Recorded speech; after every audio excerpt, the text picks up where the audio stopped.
ozibonayo, how do you identify that you are a chosen one? Noma umntana wedlozi, especially kulabantwana bamanzi abahamba nondlondlo bamanzi, ohamba nonzunzu bamanzi.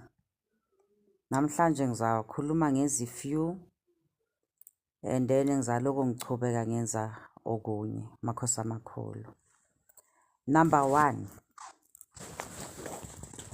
one symptom, you'll feel completely lost and you'd want to be alone. Yabona into enjalo, uzolahleka and you'll want to be alone.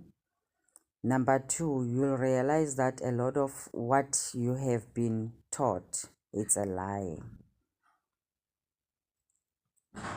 Everything that you know, everything that you have, you understand, you tend to realize that everything it's a lie. It doesn't make a sense.